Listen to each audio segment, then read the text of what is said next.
Borrowed time. Eli wasn't afraid of sleep, until the first time it stole from him. He had gone to bed on a Wednesday. He was sure of it. The calendar on his wall still said March 3rd.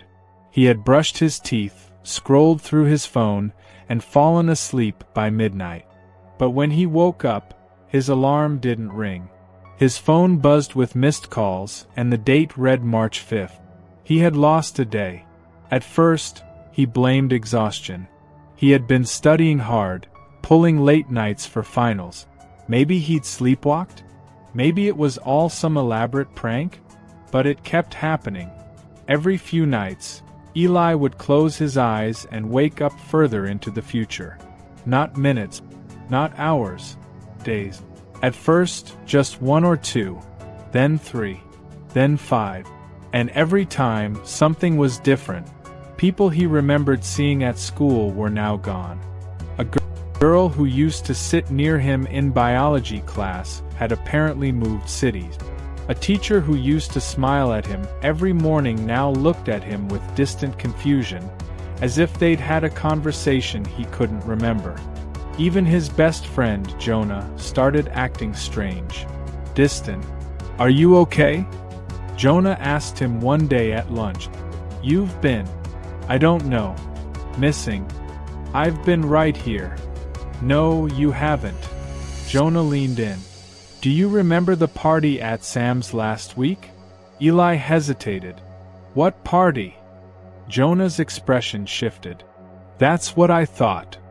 Desperate for answers, Eli started keeping a journal. Every night before bed, he would write down the date, his thoughts, what he remembered from the day. He hoped that maybe when he woke up again, he could piece the gaps together. But the gaps only grew wider. By the end of the month, Eli had slept through 2 weeks of his own life. Doctors said he had no brain injury, no sleep disorder. His parents suggested therapy. One neurologist mentioned parasomnia fugue, but even she looked doubtful. "It's not typical," she admitted. "Nothing about me is," Eli muttered. And then came the worst morning of all. He woke up to his mother crying in the kitchen. His father sat silently at the table, pale and stiff. "What's wrong?" Eli asked. His mother turned toward him slowly, her eyes swollen. "Honey, we lost Grandma. Yesterday." He froze. "What?" "She was in the hospital for 3 days. We tried to reach you, but you never answered." "I didn't know," Eli said. "I didn't even know she was sick." His mother looked away. Later that night, he flipped frantically through his journal. He had last written on April 2nd. The date on his phone now read April 10th. He had lost 8 days.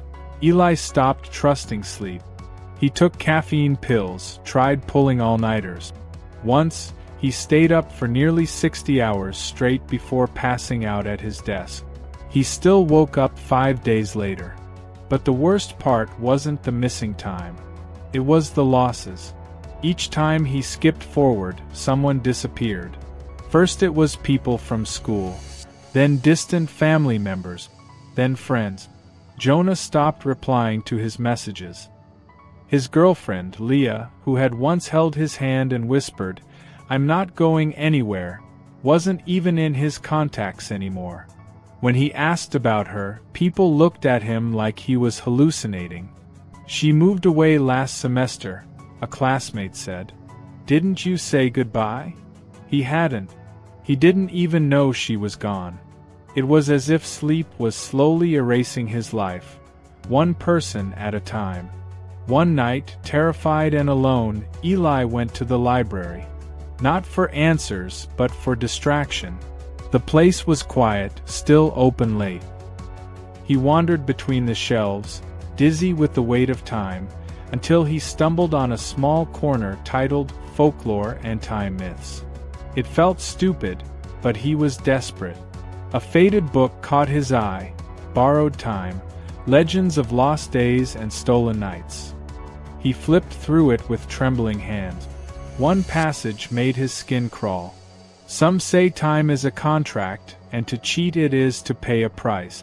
When a soul borrows time without understanding it, the world must balance the scales. The payment? Not hours, not years, but people. People. It wasn't random. Eli realized it then. Each time he skipped ahead, it wasn't just time he was losing. Time was taking someone from him in return. Determined, Eli tried everything to stay grounded.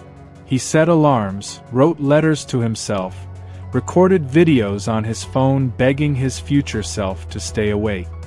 He researched lucid dreaming, astral projection, anything that might give him control over his unconscious state. Nothing worked. Until one night, he had a dream. He stood in an endless hallway lined with ticking clocks.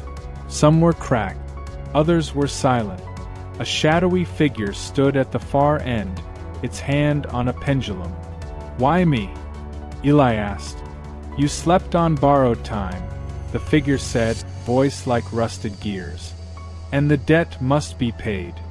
I never asked for this. You didn't refuse it either. I'll give it back," Eli shouted.